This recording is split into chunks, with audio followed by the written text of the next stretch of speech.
Subhanaka la ilma lana illa ma 'allamtana innaka antal 'alimul hakim. Rabbi shrah li sadri wa yassir li amri wahlul 'uqdatam min lisani yafqahu qawli. Bismillahirrahmanirrahim. La quwwata illa billah. Masyaallah. Kullu ni'matin min Allah masyaallah. Wa khairun min dunya masyaallah. La yusibu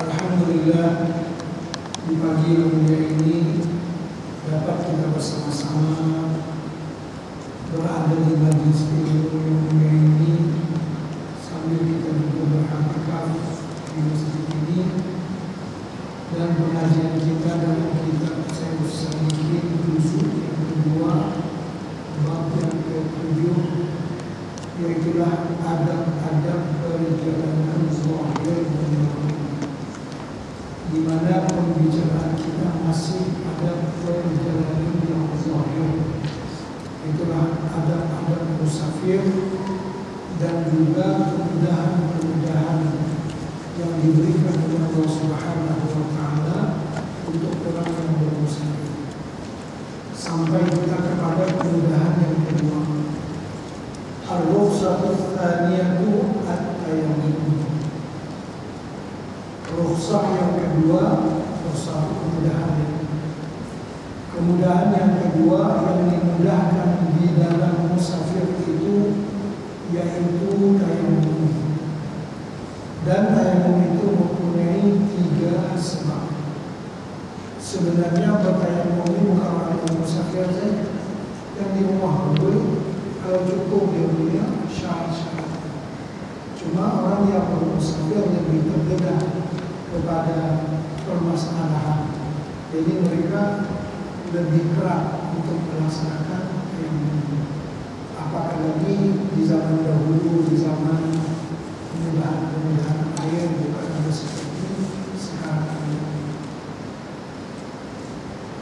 Jadi ada 3 sebab. Sebab yang pertama, ketiadaan air pada tempatnya itu. Sepatutnya ada air, tapi dia tidak ada di tempat itu karena kekeringan, kemarau yang panjang.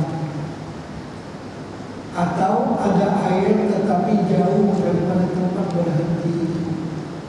Ada air tapi dia jauh dari tempat yang biasa.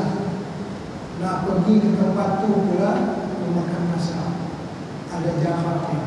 Itu akan disebutkan berapa jarak yang dia kena cari dan berapa jarak yang dia akan dicari sampai teratur. Nanti akan disebutkan. Atau ada air tetapi jauh dari tempat berhenti itu sekira-kira. Jauhnya macam mana?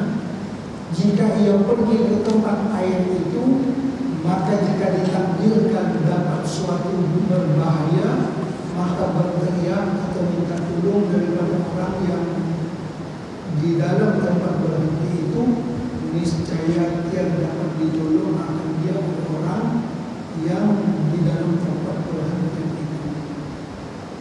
Kalau dia pergi mencari air sama ke tempat itu, ada jadi sesuatu lah, mau buka apa, ada binatang buas lah, minta tolong, bukan nak bina sama. Itu apa ya sama dengan kurang dari itu.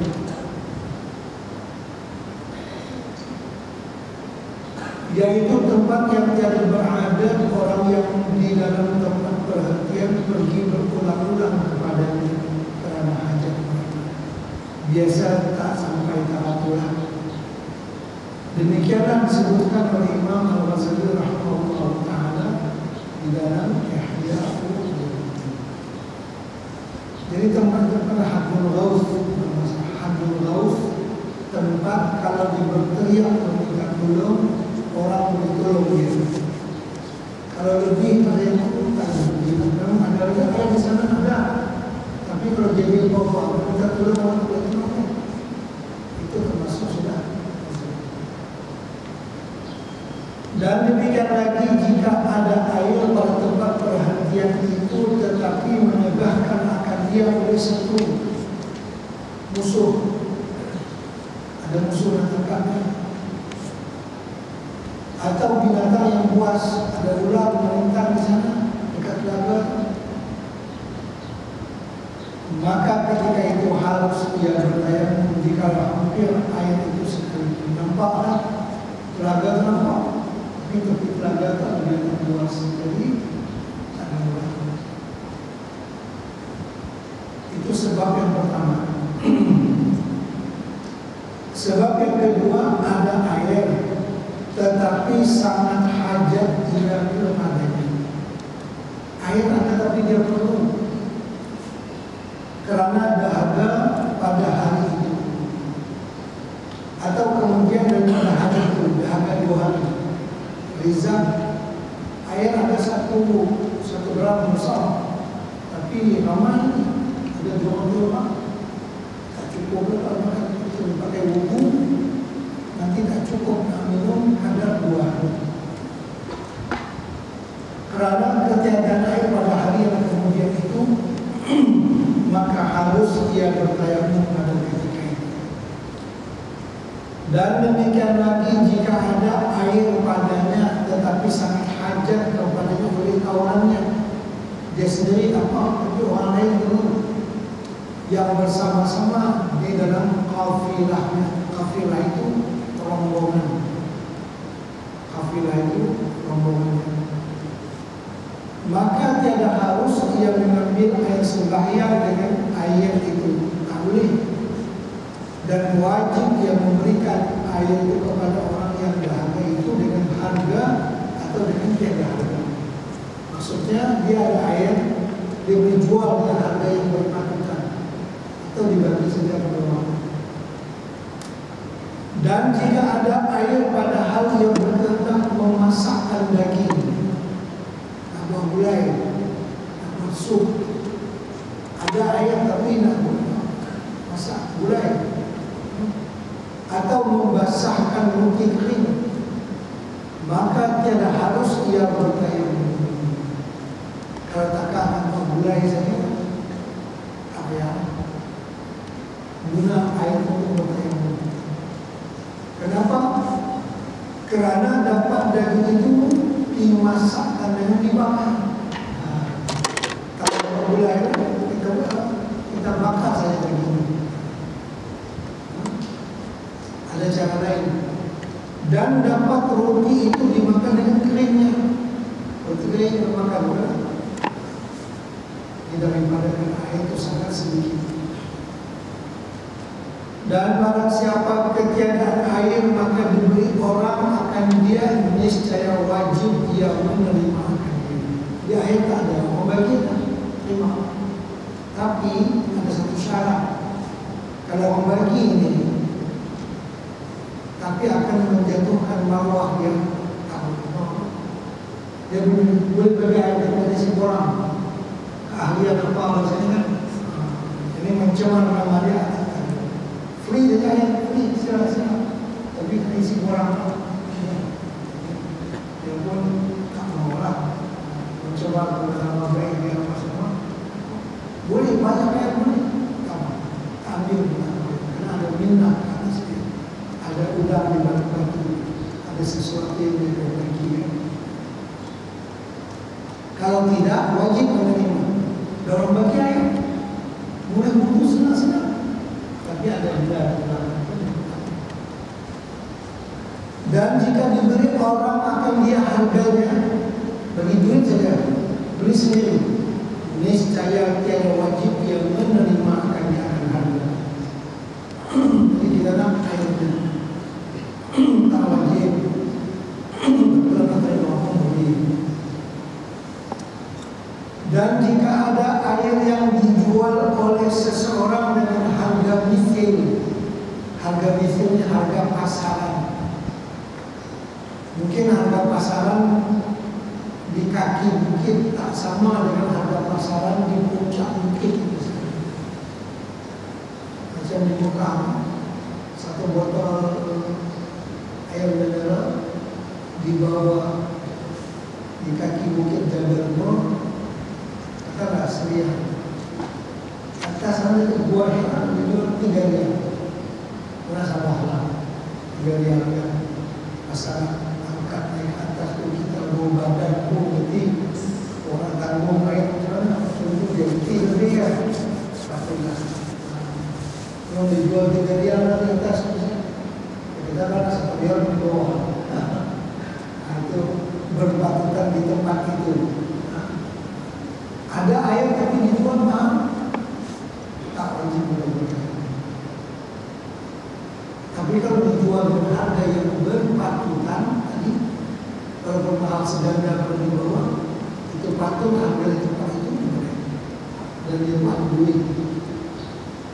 Dan jika ada air yang dijual oleh seseorang dengan harga misil, harga pasaran, harga yang berpatutan pada tempat itu, maka wajib yang membeli akan dia. Memang patut dibeli 2 rial di atas itu, beli. Dan jika lebih harganya itu daripada harga misil, dengan kepengaruh orang kita 5 ringgit satu ada 5 ringgit. Wajib membeli karena itu dikatakan harga itu lebih pada yang padahal 2 ringgit tadi dah 2 kali harga daripada di. Maka tiada wajib yang membeli akan dia dan harus dia pada ketika itu bertayamum. Syahdan, apabila yakin seseorang akan ketiadaan air pada tempat berhentinya itu, maka harus ia bertayamum dengan tiada menuntut akan dia. Dia tahu dah tempat memang air tak ada. Kemarin dah lalu sini air tak ada, cari-cari tak ada. Hari ini dah lewat balik pula. Sampai tak patut tak payah cari lah. Dan yang kemarin pun cukup lah. Ataupun dapat maklumat pada orang lain bahawa sini air tak ada. Jadi kita senang jatuhan air.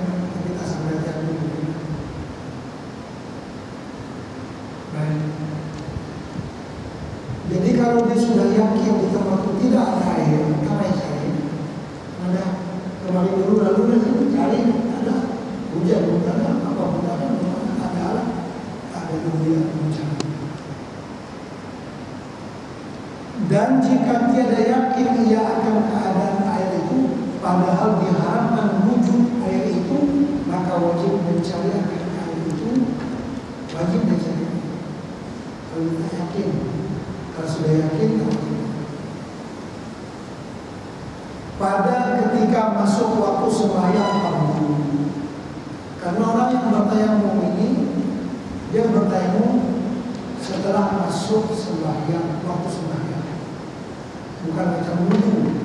Kita wudu siap-siap mau pergi masjid, bertayamum tunggu masuk waktu wudu. Siapa tak boleh langsung bertayamum karena antara dia sekarang zuhur jam berapa? 1:30. Kalau wudu kita wudu pagi ini sampai sore tidak masalah. Kalau tayamum masuk waktu dulu.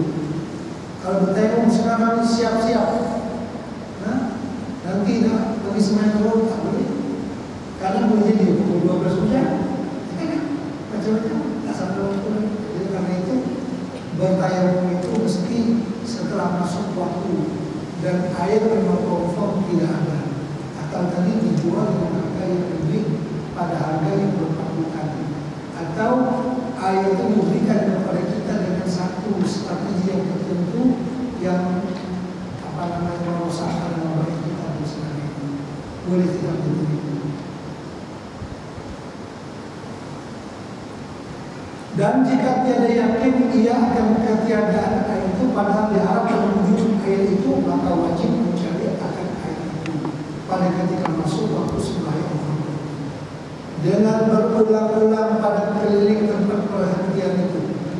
Katakan sekali bagi konfirm kata memang tak ada. Sekira-kira jauhnya dari tempat berhentinya itu sepenglihatan mata memandang. Cara air itu kira-kira dia tengok jauh.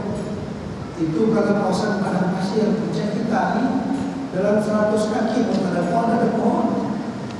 Kalau kita di Mekah, kita tengok kita dalam berapa gunung sana. Ya. Kalau kita di sini di kaki bukit banyak pohon-pohon melindungi pandangan. Dan dinamakan ini haddul ghawth. Al-ghawth haddu batas, al-ghawth pertolongan. Itu mana haddul ghawth, yakni sekira-kira jika difardukan itu ditakdirkan ya. Jika difardukan akan dia dapat berbahaya. Di sana ada bahaya apa? Pada ketika mencari air, niscaya tiada dapat yang meminta tolong dengan orang yang duduk pada tempat berhenti. Itu sudah pelajar. Maka jika tiada dapat ia akan air pada tempat yang tersebut itu, maka harus ia bertanya. Tak sampai jauh-jauh sana, takut menjadi luaran ke atas dirinya. Nak minta tolong orang. Dan jika yakin seorang musafir itu akan ada air pada tempat yang hampir daripada tempat perhentian itu, niscaya wajib menuntut akan air itu, dan dinamakan tempat itu haddul qurbi, yang tempat yang diqasam pada adat orang yang berhenti itu mengambil kayu atau mengambil rumput, yaitu sekira-kira jauhnya daripada tempat berhenti itu setengah farsah, yaitu sekira-kira 6.000 langkah. Misalnya jalan ini kan lurus, dia nanti ke utara. Orang kata air ada tapi kena kona. Nah, kena kona ke kanan, masuk dalam lu mau keluar balik. Jauh dia ke banyak mana. Ada sungai sana. Tapi sini ini lambat keren semua. Sama ada air. Sejauh mana dia kena wajib kona masuk dalam. Baru ambil balik jalan misalnya Boraya yang ke utara misalnya. Berapa dia jauh? Yaitu dikatakan tadi 6.000 langkah. Dalam bahasa setengah farsah. Hitungan dahulu. Kita untuk qasar sembahyang jamak dan qasar itu 16 farsah ataupun 2 marhalah ataupun 16 farsah. Satu farsah itu 3 batu. Bermakna kita bermusafir boleh jamak dan qasar ada 16 farsah. Satu farsah 3 batu, bermakna 16 kali 3 berapa? 48 batu. Bukan kilo. Itu berapa kilometer? Nah, 86 kilometer. Kalau batu 48. Itu perhitungannya. Saya ulang lagi sekali. Kita musafir boleh jamak dan qasar kalau musafir kita itu jauh. Yang jauh itu berapa? 2 marhalah. 2 marhalah sama dengan 16 farsah. Satu farsah itu 3 batu. Bermakna 3 kali 16 48 batu. Ini dalam mazhab kita Syafi'i baru boleh jamak dan qasar. Kilometer 86. Beraplah? Nah, tadi ini kita kan terus ke utara. Orang kata ada air, kenapa nak sikit? Berapa? Kenapa nak ke dalam tu? Setengah farsah, ya kan? Farsah. Setengah farsah artinya 2 kan 1,5 2 kilo 2,5 kilo ini normal. Yang kita dapat kalau kata 1 farsah jauh, ya kan? terus begini pakai tayamum lah. Imamnya ada rukun. Kalau hanya 2,4 km kita kena penjelasan. Kalau ada air sih. Itu secara umumnya dulu. Kecuali lah orang yang bermusafirnya ada hajat yang sangat-sangat cepat atau lain-lain. Ini cara biasa. Jadi saya ulangi.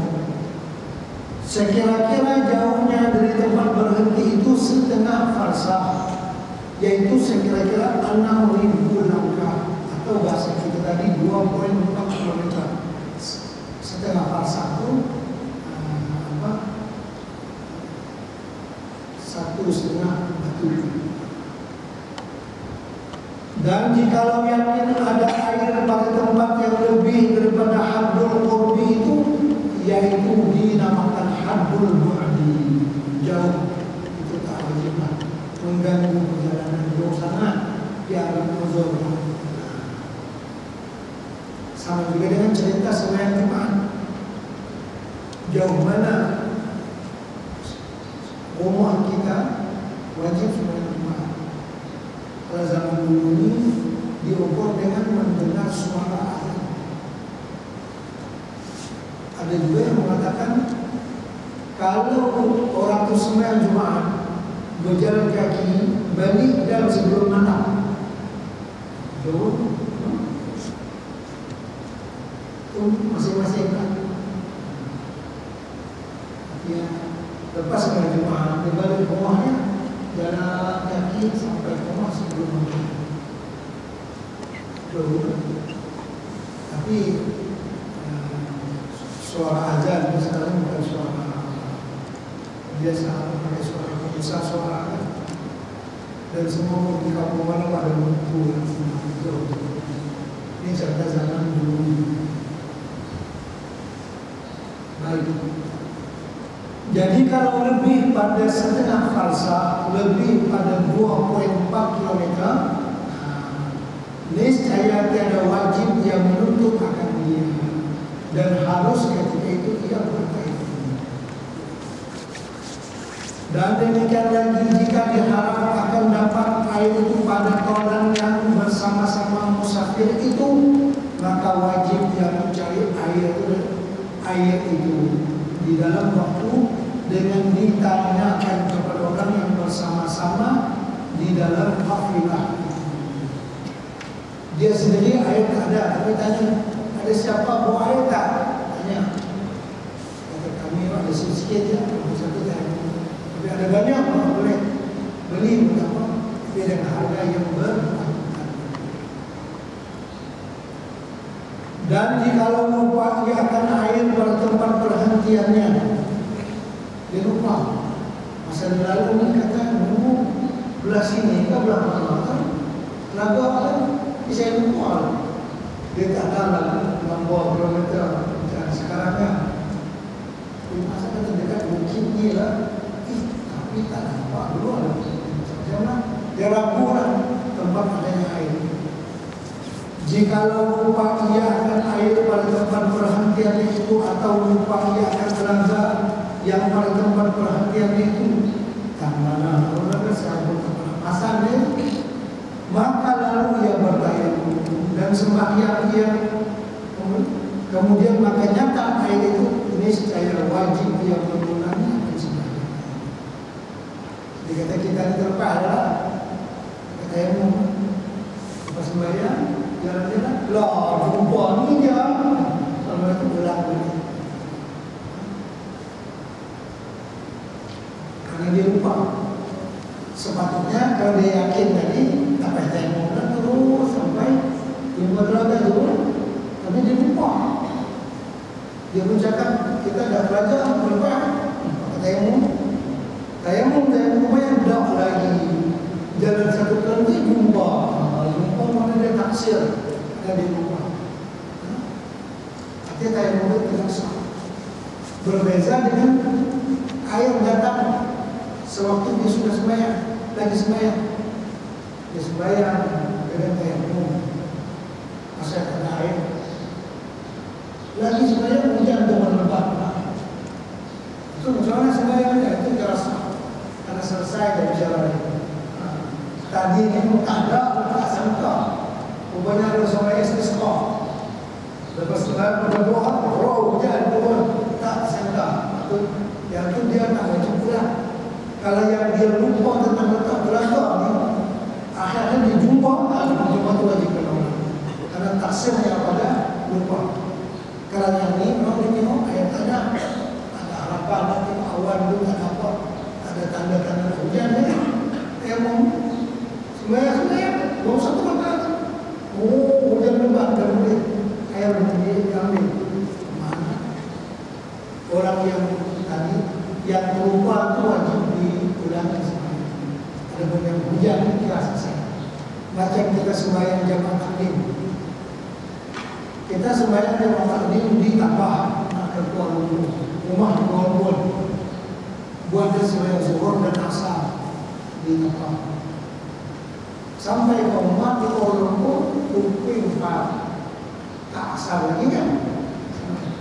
Atau nak kena buat lain ke asal ni atau pakai jadi hak tadi? Pakai jadi hak tadi. Kalau ada khilaf ulama tadi yang rajihnya pakai jadi yang tadi, saya itu satu ibadah yang dah lulus. Kita pun ya memang menyangka 2 jam lagi sampai ke Kuala Lumpur sebelum asar. Yang tu kalau tak terjadi, alhamdulillah apa kejadian. Kalau tayar macet dia lah, kalau dia bukan, tu lah kata. Jadi kita barang ni sampai awal sampai akhir. Kalau orang bangsa kita terus sembahyang. Ada yang terus sudah selesai. Jadi berbeda lupa dengan karunia Tuhan. Dan jikalau lupa ia akan air pada tempat perhentiannya itu, atau lupa ia akan telaga yang pada tempat perhentiannya itu dilupa, mana hari itu macam mana? Lupa lah saya ini. Maka lalu ia bertayamum dan sembahyang ia. Kemudian maka nyata air itu tiba-tiba dia bantu sikit ya. Mana sembahyang itu wajib dia mengurangi sembahyang. Sembahyang mengurangi berbeda dengan sembahyang qadha. Maksud mengurangi wajib ini dibagi i'adah, berbeda dengan qadha. Mana i'adah ditakdir kan kau tadi lupa di mana telaga sembahyang dengan dia. Di jalan sampai satu bulan itu jumpa sini rupanya, ya? Tadi dah sembahyang, takdir orang tadi dah sembahyang sebelum jumpa telaga di meninggal dunia dengan sasar. Karena tak itu lah perempuan itu. Ya, tapi yang jumpa telaga itu sembahyang lain. Nah, ulang sembahyang. Itu sama dengan kita sembahyang menghormati waktu. Contoh datang ke rumah. Memang kalau pergi haji, beli haji yang 9 jam dari terbang, ya, jadi macam kan? Kita naik dari Jeddah ke sini kan, yang biasa itu balik kan, berharap pergi kadang terkawal sedikit. Pasal waktu kue lambat ke sana, sini, naiknya turun waktu. Jadi kita di atas kapal terbang wajib sembahyang menghormati waktu. Nah, berwudu jangan, karena berwudu dengan terbang malu jadi basah begitu. Apa namanya? Lantai di air dia sebenarnya boleh terbang. Isyok kita dengan jangan berwudu lah. Makanya kalau terbang haji, Allah berwudu Allah datang ke budaya. Dia beribadah boleh camat. Kampung sekali itulah orang yang berkembang. Sebab itu tak naik. Ya haji kali itu pertama rumah. Baru nak naik kalau biaya alat kecil. Allah. Kalau bawa ikan ni, bawa haji pada kampung lah. Naik. Jadi ada kalau terbang tak payah kita berburu dan tak payah kita bertanya. Sebab yang tepuk apa namanya ini begini berapa. Dan itu bukan pada unsur batu surga, unsur pasti. Kalau mazhab Hanafi dia boleh. Kalau Hanafi muka apa? Kadang dinding masih haram. Kenapa? Dia tak mesti debu, dia kira dibuat di tanah. Kita batu dibuat di tanah, boleh. Kalau kita mesti debu. Baik. Jadi akan berubah kita pun dah sembahyang katakanlah zuhur dan asar sampai di Malaysia malam dah 10 malam apalah malam isya boleh zaman akhirnya sama rumah di depan kita buat. Tapi yang zuhur asar tadi ini kita dah tengok terbang kan dan masa cepat 5 jam di sini pada sana. Jadi walaupun naik sana pagi memang sampai malam kan. Bagaimana kita sembahyang zuhur dan sembahyang asar? Sembahyang saja seadanya, tanpa wudu, tanpa apa. Dan kita sembahyang pun wudu akan kursi saja. Kalau ada tempat macam Saudi ada tempat, ada kemudahan itu apa? Tak ada kemudahan, sembahyang seadanya atas kursi. Cuma sebelum sembahyang ada begitu kawan, saya sembahyang. Tidak dicakap dengan kita. Kata dia, Allah selalu dulu Allah itu kali ini cuma Allah dia macam apa kata saya apa kalau begitu kan saya sembahyang apa. Jadi kita sembahyang zuhur dan asar jam akhirnya itu suka. Baik. Jadi sembahyang tadi tanpa wudu dan tanpa bertayamum itu dipanggil sembahyang menghormati sembahyang. Bagi orang yang macam ini bila sudah sampai ke Malaysia di kesempatan yang pertama yang dia boleh dia akan mengulang sembahyang sampai di Kerai ya kan dah lagi jauh masa itu buat lalu maghrib isya yang akhir ya kan dan buat juga zuhur asar ulang pun dua-dua juga karena terlumpur dalam musafir dan dikerjakan dalam musafir. Kalau terlumpur dalam musafir dikerjakan dalam mukim berkumah dalam sabda rumah kita akan buat apa? Kita dalam rumah ataupun terlumpur di rumah dengan Allah sama musafir kita akan buat apa? Baik kembali kita. Jadi bahasanya bahwa niscaya wajib yang mengulangi akan sembahyang itu mengulang. Tadi dah buatnya cuma diulang. Jadi ulang dia ingat mengulang qadha. Kalau qadha berdosa, masa apa di atas sembahyang tadi? Ada orang yang sudah sembahyang menghormati waktu, bermakna dia dah buat dan kewajiban itu takak yang dia boleh. Nah buat macam mana takak itu dan kebolehannya? Sembahyang pada kursi itu wudu tak ada apa tak ada kakak tu lah kalau takdir alhamdulillah kalau waktu jumat alhamdulillah mati dia direkod sudah sembahyang zuhur dan asar. Kalau dia buat dia tak mau sembahyang apa dia terlebih semua dengan jalan mana zuhur asar satu yang ini wajib sembahyang menghormati seadanya. Dan jikalau diketahuinya bahwasanya lagi akan dapat air itu pada akhir waktu, maka yang afdal bahwa ia sembahyang dengan tayamum pada awal waktu. Dia sedang berjalan sekarang, waktu zuhur dah masuk, dia kata kita buat zaman akhir lah, dan dah itu dalam perkiraan lah. Dulu kan perkiraan cara kendaraan onta. Sekarang dengan cara kereta lah, insyaAllah dan kita buat jemaah akhir di tempat anu. Sini air adalah, sana tu insyaAllah adalah. Apa yang afdal? Dia kata afdal bahwa dia bersembahyang dengan tayamum di awal waktu. Ini apa namanya pendapat Imam Al-Ghazali rahimahullah. Nanti ada sedikit juga pendapat dari Imam An-Nawawi nanti kita akan baca. Yang pertama, jadi Dan jikalau diketahui bahwasanya lagi akan dapat air itu pada akhir waktu, kalau sekarang ini kan tayamum, maka yang afdal bahwa ya sembahyang dengan tayamum pada awal waktu. Seperti kata Imam Al-Ghazali rahimahullah taala, tayammama Ibnu Umar radhiyallahu taala anhuma faqila lahu atatayammamu wa juranul madinati tamsuru ilaika faqala awa abaqatila an adkhula. Artinya bertayamum Sayyidina Abdullah bin Umar radhiyallahu anhuma, maka dikata oleh orang gajinya, adakah engkau bertayamum padahal segala juduran-juduran itu tembok dinding kan? Dulu kan Bandar mesti ada di kota dia. Padahal juduran negeri Madinah, tembok negeri Madinah itu melihat ia akan kamu itu nampak itu sampai.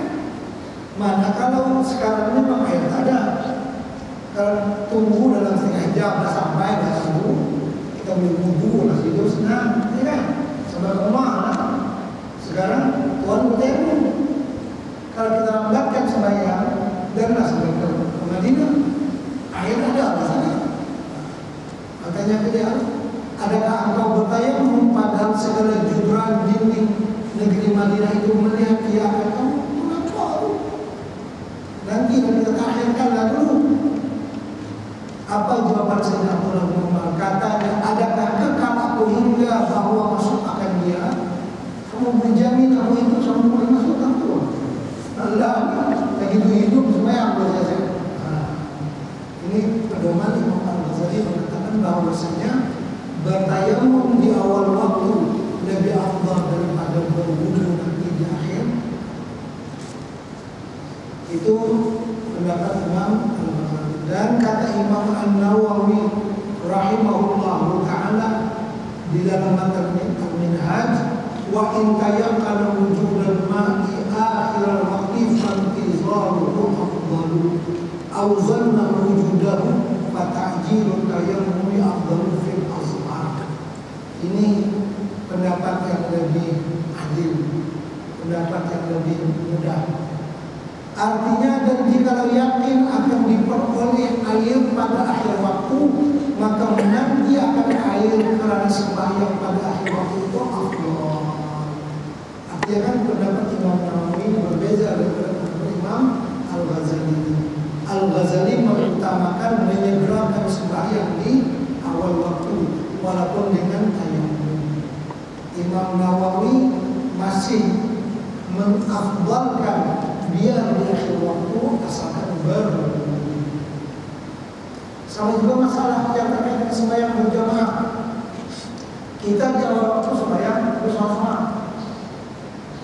di rumah. Lah orang azan kita di rumah mana dia? Tak boleh pergi ke masjid, kita musafir macam mana? Kalau sekarang kita sembahyang mana bang? Sembahyang sosok. Tunggu 1 jam lagi, kawan boleh berjamaah dengan dia, dengan kawan yang pergi cari nasi yang bisa makan, cari makan. Sekarang pun ada azan, kita pun ada halangan pergi ke masjid. Apakah bagus kita di awal waktu sembahyang sekarang, tapi sosok, atau kita tunggu kawan yang cari nasi ini balik, nanti kita berjamaah aja, tapi sejam lagi boleh? Apa yang apa? Sama yang tadi. Kalau kepada Imam Al-Ghazali suasana dong. Pasal nanti belum rumah lagi. Ya kan? Kalau Imam An-Nawawi mengatakan, insyaAllah secara adat ni dah jangan dengan kawan mencari sisa saja, ya kan? Boleh lah, ya kan? Jadi ikutlah. Ikut Imam Ghazali pun, Imam Nawawi boleh. Imam Ghazali itu dia kata lami ilhaq. Mana tahu kawan yang cari nasi itu insiden. Kalau kita kalau ini banyak tak lagi waktu, jadi kita pun bermasalah, ya kan? Semacam anda lihat ini, mungkin biasa-biasa apa yang boleh dana, itu perkara kita sama masalah. Apakah bagus sembahyang di awal waktu tapi dengan tayamum atau di akhir waktu, tapi boleh Imam Ghazali kata afdal di awal waktu, Imam Nawawi kata bagus di akhir. Au dhanna wujudahu fata'jilu tayammumi afdalu fil azhar.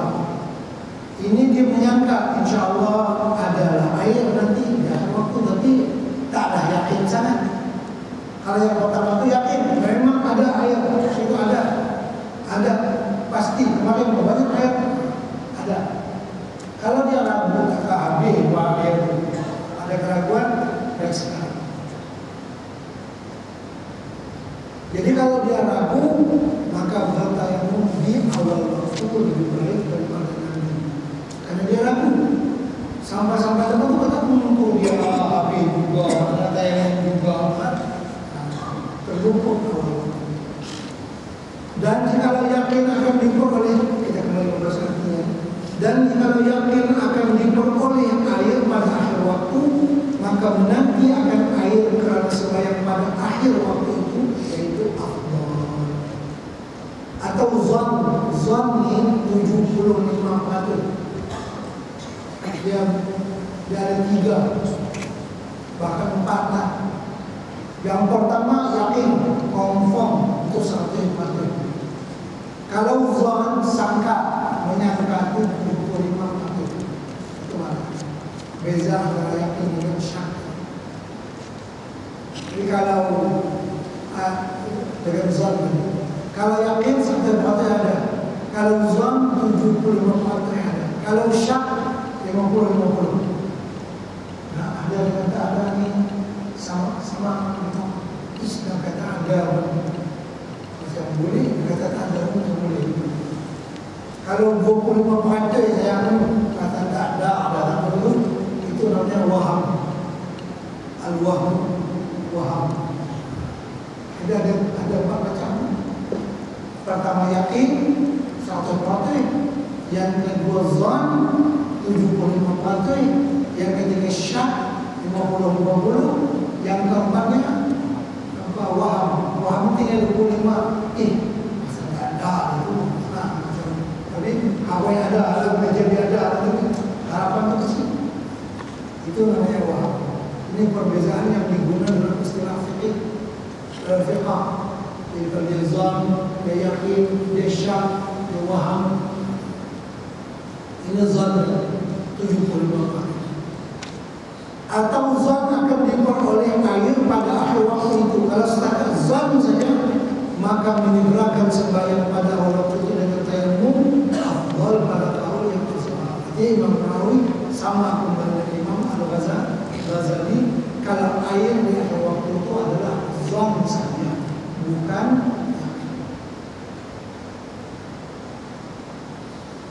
Dan manakala dapat air kemudian daripada ia masuk dalam sembahyang,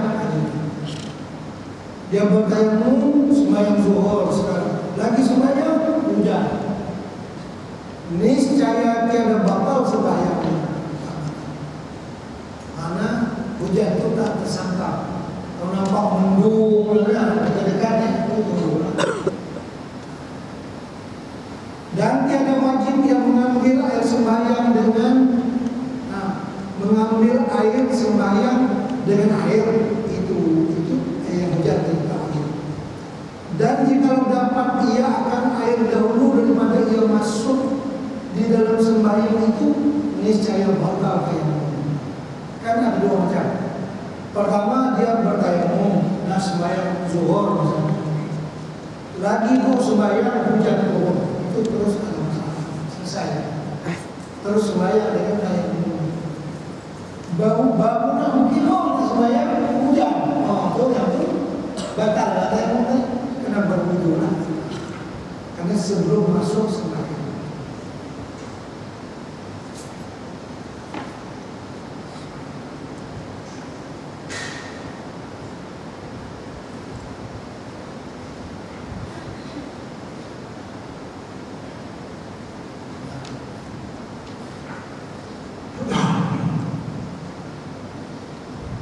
Dan jika dapat ia akan air dahulu daripada ia masuk dalam sembahyang. Belum takbir lagi dah. Hujan, niscaya batal tayamum itu dan wajib mengambil air sembahyang dengan air itu. Baik, sebab yang ketiga yang membolehkan bertayamum, sakit yang ditakuti daripada memakai air atas binasa manfaat anggota. Manfaat kepada suatu anggota. Manfaat tangan boleh mengambil sesuatu. Tangan tak apa tapi tak berfungsi. Mata tak berlembar, telinga tak dengar. Itu maknanya hilang manfaat anggota. Atau ditakuti atas lambat sembuh penyakitnya. Dia bukan hilang pendengaran, tapi akan melambatkan pulih sakitnya. Itu termasuk uzur. Maka ketika itu harus ia bertayamum. Dan demikian lagi harus bertayamum sebab sangat sejuk dan ditakuti jika ia memakai air itu akan jadi binasa, padahal tiada dapat ia menghangatkan air itu. Ini musim yang terlalu sejuk. Kalau kita ini insyaAllah kita tak jadi begini. Kalau mungkin di kutub utara atau di Syria, di negeri orang putih pada kita kan sejuk sangat dan dia tak boleh memanaskan air, maka boleh juga bertayamum. Kalau dia berwudu nanti akan mungkin jadi sakit apa kemungkinan, maka boleh dia bertayamum. Dan jikalau takut daripada memakai akan air itu pada setengah anggota karena penyakit atau luka, maka wajib membasuh anggota yang sembuh itu dan wajib pula bertayamum ganti daripada anggota yang tidak boleh kena air itu. Ini dalam fiqh dipanggil sahibul jabirah, orang yang mempunyai pembalut, ya, orang yang ada pembalut. Jadi kalau kita misalnya ada luka apa sini dibalut sini, kita nak berwudu dulu, basuh muka tangan kanan kan, yang mana boleh dibasuh dengan air, basuh dulu. Sini boleh basuh, yang sini ada pembalut. Pembalut ini selama boleh dikecilkan. Jangan luka itu sedikit, pembalut sebenarnya melebihi pada keperluan. Jadi mana takak yang diperlukan. Jadi bila kita berwudu, setelah kita basuh muka, basuh tangan kanan ya, tangan kanan kita basuh tangan kanan, basuh semua. Sini kita ambil air, kita lap. Selepas itu kita bertayamum. Tayamum dulu sebelum basuh tangan. Tayamum. Selepas bertayamum, baru sambung basuh tangan, baru selanjutnya sampai. Itu kalau pembalut itu satu. Kalau pembalut itu dua, kiri kanan. Sampai kanan tadi kita pun masih ada jalan basuh yang wajib dibasuh. Tayamum itu fungsinya mengganti air yang tak sampai ke sini, ke kulit kita di sini. Kan dalam wudu dia wajib tertib. Artinya anggota yang kiri tidak sah dibasuh sebelum yang tangan wajib dibasuh sebelum menyapu wajib tertib. Ya. Karena itu ini tangan yang sebelah kanan yang ada pembalut wajib diselesaikan dulu, baru pindah ke sini. Ya kan? Kalau berwudu siap-siap bertayamum, tadi kan benda pembalut di sini, tapi yang ini belum selesai lagi. Pembasuhan kepada tangan kanan ini tak selesai lagi. Karena itu bila kita berwudu ini bagi basah, tinggal itu kita pun bertayamum. Tujuan tayamum nak bagi clear yang ini semua, baru kita pindah kepada yang anggota berikutnya. Kalau dua kali bertayamum dua, ini selesai. Sini pun ada basuh kan?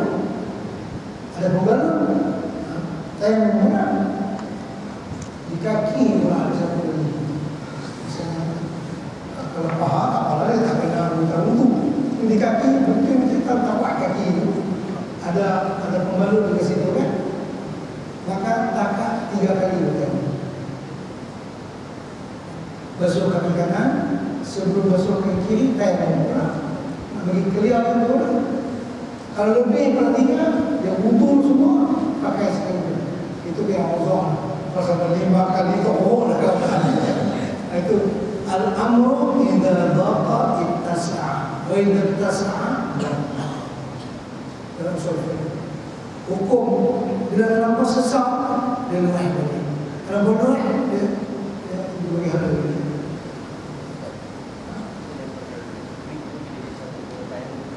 Apa itu? Gitu. Oh, macam apa? Soalnya ya. Kalau berkata darah, apa kita pada budaya dekat itu ada pembalut dia. Kadang-kadang hukum tadi, kalau beli buang semua tak apa, buang darah jadi masalah. Kalau kita lagi sembahyang untuk darah apa? Jangan cari darah oleh muka kita, darah kita sendiri. Lagi sembahyang di sekitar pecah. Maaf, lagi berrumpuk. Sujud dan cekal, dia meletus. Maaf, sampai selesai. Tapi kalau meletus suruh sembahyang dan cuci lah. Nanti catat meletus dalam proses sembahyang besok. Baik. Dan jika ada luka itu pada kedua anggota air sembahyang, dua kanan pada kiri pada, maka wajib 2 tayamum. Dan jika 3 anggota maka wajib 3 tayamum. Demikianlah diperbuat tayamum sekalian anggota air sembahyang. Dan wajib tayamum itu pada ketika membasuh anggota yang ada padanya luka. Tangan kanan yang kita basuh itu sampai Nabi bertayamum. Dan jika ada luka itu pada anggota yang lain daripada anggota air sembahyang, anggota wudhu, maka tiada wajib tertib pada tayamum anggota junub. Kalau mandi junub kan seluruh badan. Jadi yang mandi junub itu kita pergi mandi selesai semua, sini ada pembalut, selesai mandi baru pokoknya bebas mandi ini tak ada tertib, mesti kepala dulu, mesti kaki dulu, mesti tangan dulu, tak ada. Dia wajib menyampaikan air kepada seluruh anggota badan tanpa ada tertib. Jadi kalau begitu mandi wajib cuma sekali kalau mandi wajib yang kena cara dia adalah kita tak perlu wudhu. Kan begitu sebelum kita mandi wajib kita cuci dulu tempat-tempat yang kotor semua. Kan ya kita berwudu, nanti setelah mandi ada donah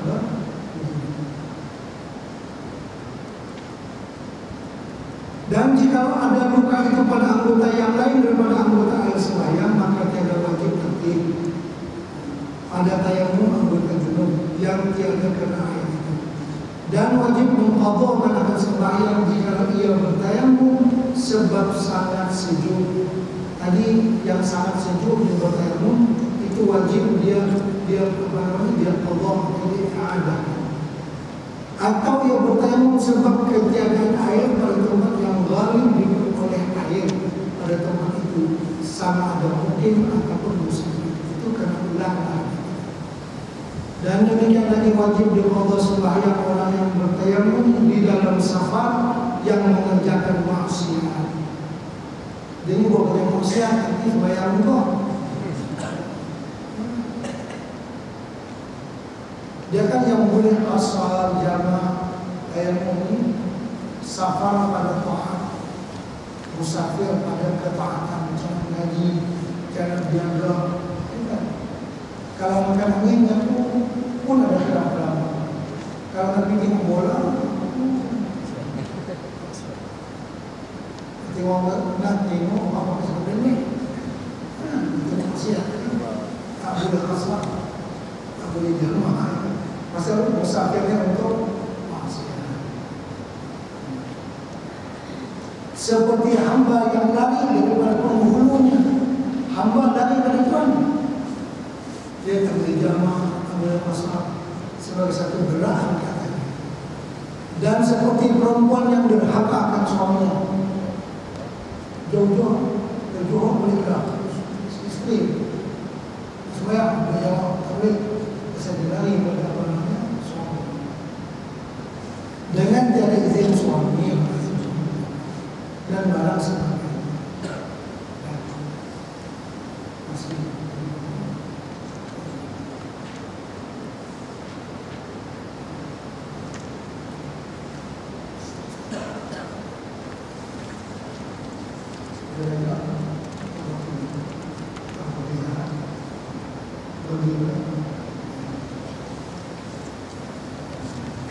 saya ini berhukum di dalam sekitar kalau bagus kalau huraikan insyaallah kita sambung sampai kita lihat saja insyaallah. Subhanallah.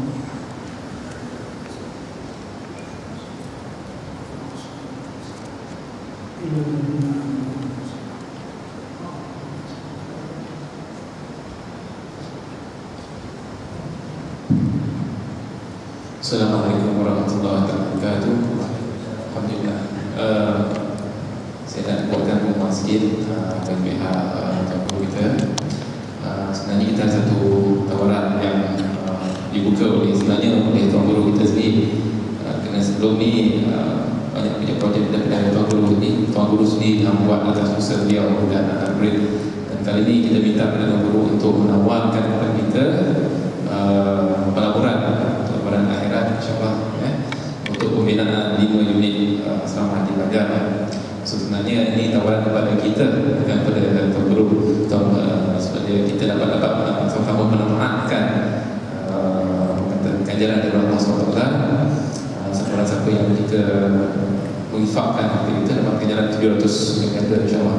So projek yang tak dibuatkan itu adalah di Banjarmasin, pembinaan 5 unit asrama. Dan sebenarnya projek ini telah pun dilancarkan dalam masa 2 minggu lepas. Kita hendak mendaki lebih kurang dalam 300,000 unit. Dan insyaAllah dalam masa 2 minggu kita dah dapat konten lebih kurang dalam 120,000. InsyaAllah barakah mereka ini sebab kita pun yang buat ini pun tak sangka dalam masa pendek ni dapat 120,000. Cuma tinggal beri balance 180,000 dan alhamdulillah ini kita lancarkan ini. So tuan-tuan, puan-puan, saya berhubungi dari saya sendiri dan tuan-tuan ambil peluang ni jarang kita buka Kalau kita ikut punya Cik family kita dah 6 tahun, ni kali kedua kita dapat tawaran daripada Tuan Syekh sendiri. Sebab sebelum ni memang tawaran ni dibuka kepada orang Malaysia dan juga sana. Kali ni sejak daripada Balikpapan, kita minta kepada Tuan Syekh bagi peluang kepada kita anak murid untuk sama-sama membantu diri kita, membantu Syekh, membantu diri kita sebenarnya kita ni harta akhirat memang kurang lagi, kita tak sedar lagi. So inilah peluang kita untuk menambahkan harta kita akhirat, bukan untuk diri kita yang pertama sekali kita ingatkan mak bapak kita, saudara mara kita, anak kita, supaya kita dapatkan lebih manfaat kepada mereka di akhirat. So kita buatkan kaunter zakat di luar sana, muslimat di belakang sana, muslimin di sini. Cara ini mudahnya kita pakaikan kupon. Kupon tu, satu kupon tu untuk RM20. Satu buku tu dia lebih dalam 25 kupon, ini RM500. Kita tak terhadkan berapa jumlah yang nak tulis yang boleh, tak tulis pun tak apa. Tapi berhati sekali sebelum bagi itu niat dalam hati ini untuk siapa. Macam saya kata tadi, kita niatkan yang pertama sekali untuk ibu bapa kita dulu, sebelum kita niat untuk kita dulu, biar mereka mendapat manfaat kita. So kalau kata tak bawa duit ataupun uang bawa duit lagi, nak berinfak lagi, boleh ambil buku tu dulu, masukkan cash dulu. Banyak cara kita bagi peluang ni. Boleh ambil buku tu, kemudian nanti bila perjalanan kita satu lagi boleh bagi, boleh ambil dulu untuk bukan untuk diri kita, kadang-kadang untuk jiran kita, kawan-kawan kita, pekerja-pekerja kita, sebab pada office kita bagi peluang sama-sama untuk mendapatkan manfaatnya. boleh ambil buku tu juga, ataupun terus tuliskan nama di buku wakaf itu dan masukkan dalam tabung-tabung yang kita siapkan di luar ya. Masa rehat ini kita ambil masa lebih kurang setengah jam, boleh kita uruskan kerjaan ini, dan sebelum itu pun insyaAllah berjalan juga. Dan kalau ada juga yang nakkan buat online apa semua, maklumat semua ada di buku wakaf boleh ambil dan boleh online kan kemudian ya. Assalamualaikum warahmatullahi wabarakatuh.